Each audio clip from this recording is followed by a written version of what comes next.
All right, Peanut Gallery, let's talk about title unifications. It's the tall tale of title unifications in 2022 because the title unifications are not happening. So, when most people think about title unifications, a couple of different things have to happen. Obviously, the first one is that the winner gets both titles, right? And they're just the dual champion.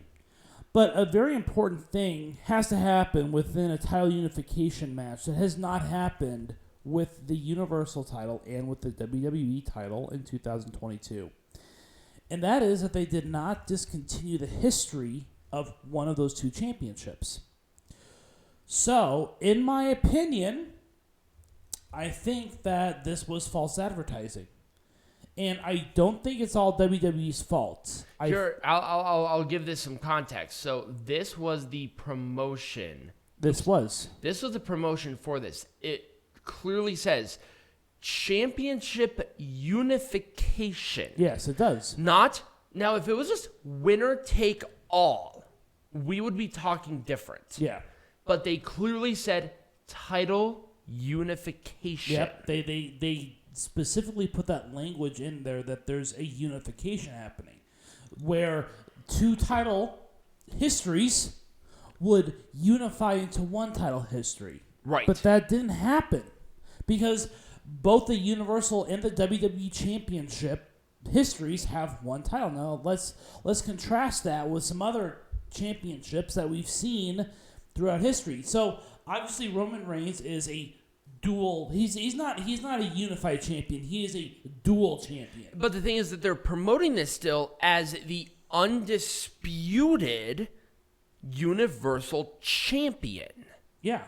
But they promote this as a unified champion, and yet the lineages of the WWE and the Universal Champion are still in existence. Yeah, they still are. So you can actually go and see Roman Reigns as a 290 or 495-day Universal Champion and then a 27-day WWE Champion. Right. At the same exact time. So now here's where WWE got it right in some points. Now, Peanut Gallery and I talked about this earlier, and we'll cover it, but let's talk about one that happened recently. Yeah, this actually was a title unification.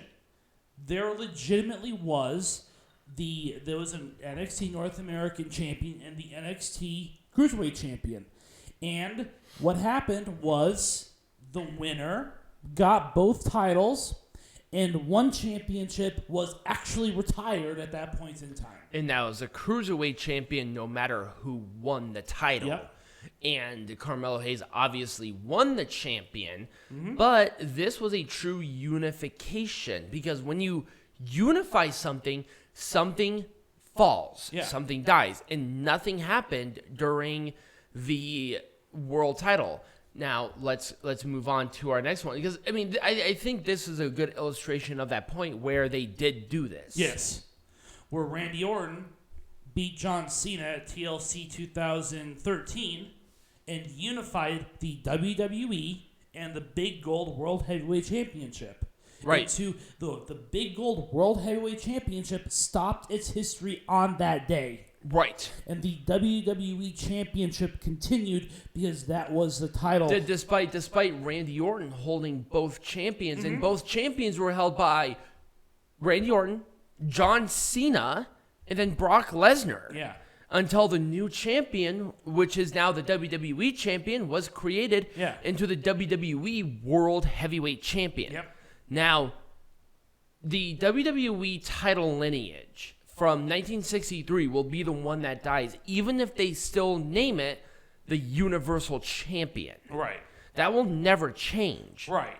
But they're getting cold feet, and we'll talk about that here in a hot-ass fucking second with our next point. Why? So here's the thing, is that originally this was going to be a unification match, right? But I felt like this was going to be in the same vein as the WWE and Universal Championship. Title unification match. It's a title unification match. But were they originally going to unify these titles? No.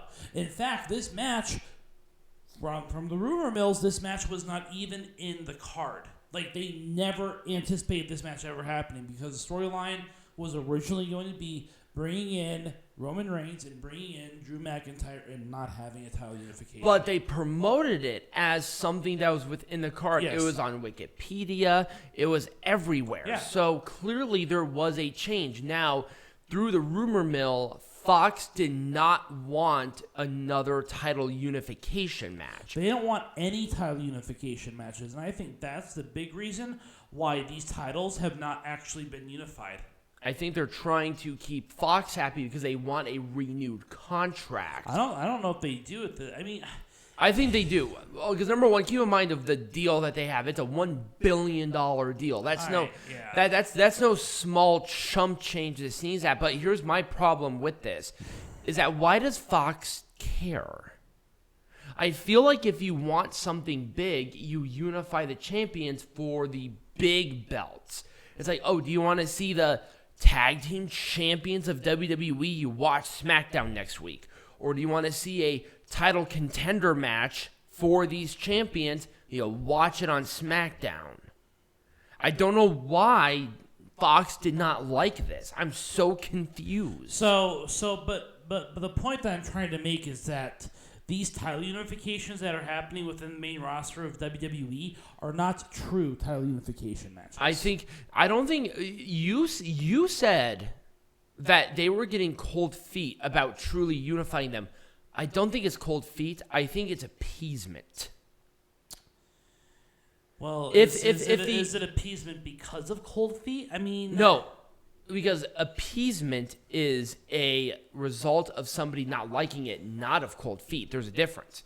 So, hold on. So Fox would be scared about the potentials of the potential downfall of title unifications. No, they're scared because they want control of titles on a show that they're paying for. Okay. And keep in mind as well on where Raw is on a direct competitor with NBC Universal. Right.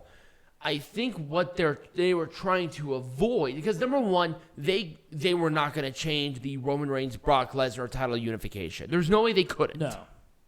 But this one, they're going to be like a little more push and pull, right, because this is not WrestleMania. This is Backlash. Because I think what happened was back when the first title unification happened not the first one, but the 2013-14 title unification happened.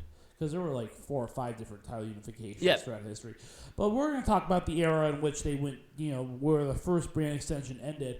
Both shows were on the same network. Right. And so they were able to more easily do that. And where this one is a direct competitor, and, with USA, they obviously get a good deal with USA because they wouldn't still be with USA if they didn't. Right. But it's like, okay, let's figure this out. I was excited for this match. They promoted this. They had segments, and people were getting really into all the titles being unified in some way, shape, or form. But WWE are a slave to the networks because they have the deals with the networks. The networks have some sort of push and pull, and I think something is where WWE was trying to beg for these spots, not the other way around. And I think that's almost a consequence to the popularity of wrestling now. Mm-hmm. Does that make sense? Yeah. But either way, title unifications that are happening this year, all bullshit, because they had changed to this. The only one that had to go through with it in some way, shape, or form was, like I said, the main champions, because that was happening at the main event of WrestleMania. But they're not unified. They're not unified. They're not. They are.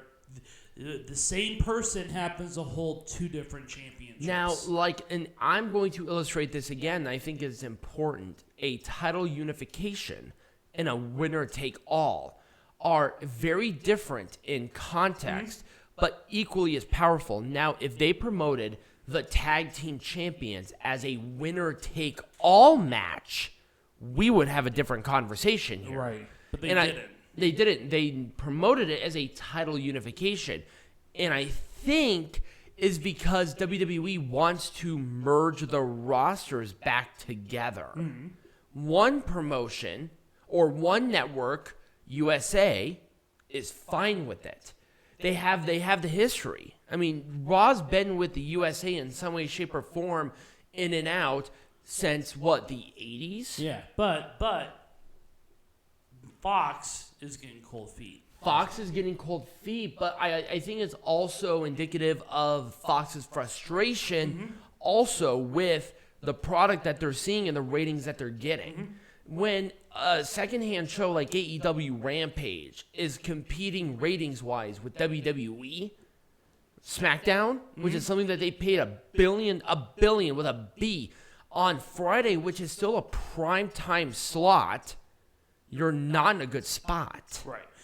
But anyways, that's the tall tales of titles.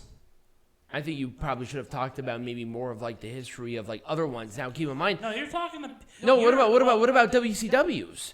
They did those right, where Triple H was holding the world champion and the WWF champion. Chris Jericho, the first undisputed champion. I understand that they were doing that, but what I was talking about, I specifically wanted to talk about 2022 and how it's a farce and it's a lie. I think it's a farce and a lie out of desperation, not out of they were getting cold feet. I think Fox was saying, right. That's the only difference. Right. If they did a true title unification and Roman Reigns held both belts because they were making a new title, I would have expected the Universal Championship to be retired at WrestleMania, but it's not. It's still being counted. Right. That's the reason why I think this is a farce. And I think it's very sad that WWE are so upholden to this. And like I said, I think this is almost an illustration of a much bigger problem than anything else. So that's just kind of our take. Yeah. I don't have anything else to add, but that's about it. So when we come back, we're going to be talking about the inactive champions of WWE. Maybe not the ones that you're going to be familiar with, but we're going to be talking about some of them. Yeah. So stay tuned for that.